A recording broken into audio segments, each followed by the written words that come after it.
Okay, so in this video, we want to be talking about the different rhythms we think that you need to be committed to or really have within your group for going deeper in your care for one another. And when we talk about these rhythms, though, there's two different kind of categories of rhythms that we want to introduce right away. This is that we think that there should be specific rhythms for your group that you as a leader need to kind of really lead your group into, but also rhythms for your leadership of the individuals within the group. Okay, this is why there's two different videos in this module on rhythms for going deeper in your care for one another. Because we want to focus on what are the rhythms that your group needs to have, and then also what are the rhythms that we think that you need to have, and that we really want to encourage you to have to spend time individually with different members of your group to really be going deeper in your care for them specifically. So in this one, we want to focus on your group. What are the rhythms that your group needs to have?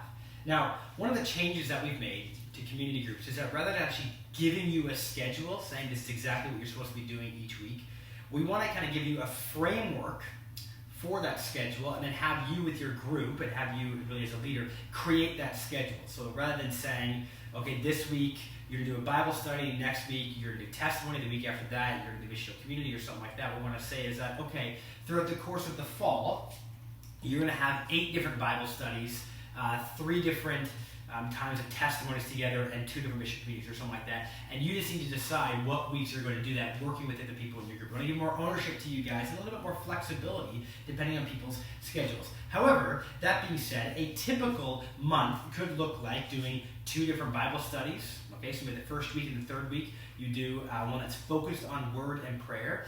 But the second week, you just do a testimony. And then the fourth week, you do a testimony again. That is a possibility.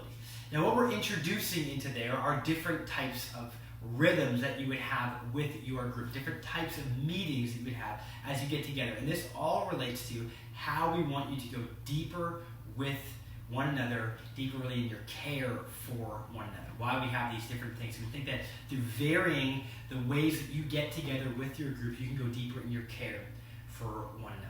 Okay? Now, we want to focus on what we think should be happening at these different meetings. And I'm going to begin with the word and prayer time. Okay, so the word and prayer time, we've already gone into that. It really is focused on this idea of going deeper with Christ. However, there's specific things we think you should be doing during those times together that will help you go deeper in your care for one another.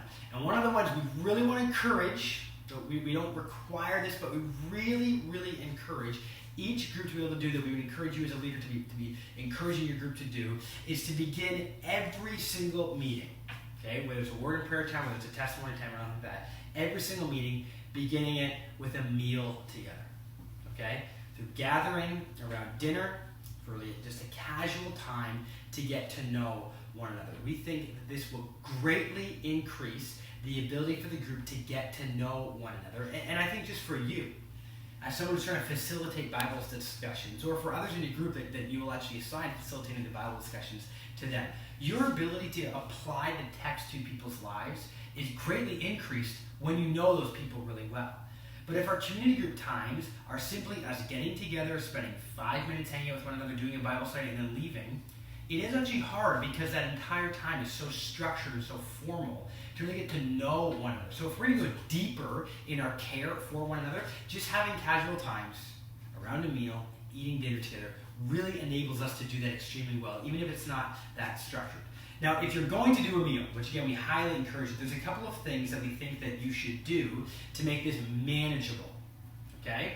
Because if it's all on one person, or if it's not scheduled really well, if it's not organized really well, it can be extremely difficult to do. So the first thing that we would just say is just make it a potluck, okay? So that it's a shared responsibility. It shouldn't just be on one family to provide everything, or one individual to be doing the meal every single week. Rotate who provides the main dish each week. Perhaps have people in the group sign up at the beginning of the year, okay, which we actually think is a very good idea. Give out a schedule at the beginning of the year. That's why we actually attached a schedule to this module on meal signups. You can do that right away. 5 creative ways to have those who have a harder time bringing a meal. So maybe they're a student, they don't have a kitchen, they don't have the funds to afford food for everyone. find creative ways to have them contribute so that it really is a shared responsibility. And this could be through having them be able to consistently bring something that's inexpensive. So maybe they bring chips one week, maybe they bring a bottle of pop one week, or have them show up earlier to the host place to make the meal there, or just to help out with the meal, or just other creative ways. Have it be a shared responsibility that you guys are doing together.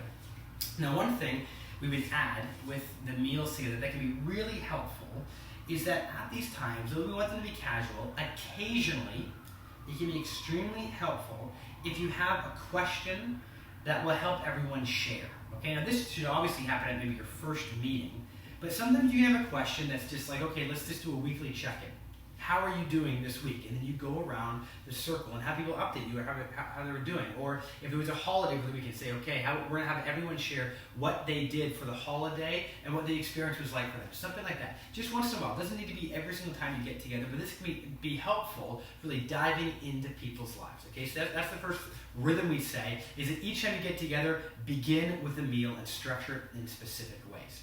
The second thing that we say in terms of a rhythm we need to be dedicated to is that we want to make sure that every single time we get together, it's not just for a Bible study, but occasionally it's actually to hear the stories of people's lives. Okay, so we actually get together for testimony nights. Now, these nights we actually think you should still have a meal, but it should be primarily dedicated to hearing stories from people's lives. Now, these don't just have to be the stories of someone's entire life. That's a simple way of structuring it. They could just be a specific story from someone's life in which God really worked really well. But essentially, you want to put the ball in the person's court and say, we want to hear about who you are. And then you open it up to other people sharing. Now, I've been in different groups, and this has been structured different ways. Sometimes we've had an entire night dedicated to one person. Other times, we've had 2 different people share that night. Now, that can be up to you in terms of how you want to do it. That will depend on your group size. But I would say that you want to have the goal to be that throughout the year, everyone would be able to share their testimony. And I'd really encourage you that if there are people in the group that are quieter, that people are having a harder time getting to know, maybe ask them somewhat early on to share their testimony, have people ask questions. That can be really helpful. Or if someone's a bit mysterious in your group or something like that, ask them to do their testimony. That can be really helpful for getting the group to know them and open it up for questions at the end. Don't just let them tell their story and let them stop right there. Have people inquire into their lives so they ask them questions and then spend time praying for them. Okay, so that should be happening probably at least once a month, having testimony nights so people can get to know one another. The third rhythm that we want to say here, this is something that we're going to bring in every single time if you're going to go deeper in your care for one another, is prayer. Okay, so we really try to push this home, and we talked about going deeper in Christ, that prayer is really significant. But we have to make sure that we're spending time in prayer for one another. And what we would encourage is, if you are willing to, and this is a really important thing, is maybe set aside a time that's weekly or every other week or something like that, where the group, maybe it's the men and the women meet separately or something like that, gets together just for times of prayer, separate from the community group time. We find that doing this early in the morning, you can be a little bit frustrating, you don't really want to do it. That can be really beneficial if the group is gathering together to do prayer just for that reason. Okay, so we're going to share prayer requests. What's going on? Who are your neighbors? How is work going? Are there any people trying to share the gospel?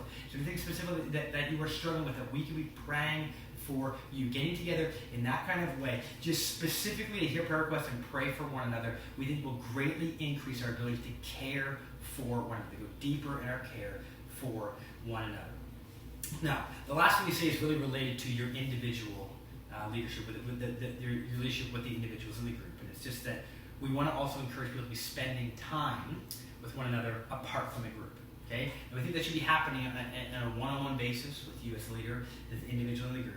But we also want to say is just be intentional with scheduling some time with the group that's not formal. Okay? It's just a party. It's just a get-together. So people come over for drinks. They come over to watch a movie or anything like that. Try to do those times outside the formal community group time. You'd be amazed at just what one party can do for how your group is the rest of the year. Now, you don't have to host all these things. You don't need to be the one who actually does all these things, but we encourage you to lead at least this to happen, to facilitate it in some kind of way, to designate others to organize these kinds of things, to get together for some casual times. And you'll be amazed at how much better you'll be able to care for other people when you get together. And make sure you invite everyone. Because we know that in every single group there's people that are easy to love and there's people that are difficult to love. You as leader really need to take the lead in making sure that you are loving, especially the ones that are difficult to love. Okay? It's great when there's people in your group that are easy to talk to, easy to get along with, and basically have lives that are also easy to care for because it seems like they're just being really faithful with the Lord. It's more difficult when there's someone who's awkward or someone who's difficult to be around. But we need to be making sure that with our groups we are loving those people as well. So those are the rhythms. We think that your group really needs to be dedicated to. 1, having a meal every single time you guys gather together for your formal times. 2, having specific times dedicated for testimonies. 3, making prayer a priority, even to the point of maybe having some time that you meet together weekly, early in the morning, just to share prayer requests and pray for one another. And then 4, making sure that occasionally, maybe 2 to 4 times throughout the year at least, your community group gets together just to do some fun activity, whether that means you're just going to a concert in the park, whether you're going to dinner together, whether you're just getting together at someone's house just to hang out. Whatever it is, spending some casual time together, we think will really help you go deeper in your care for one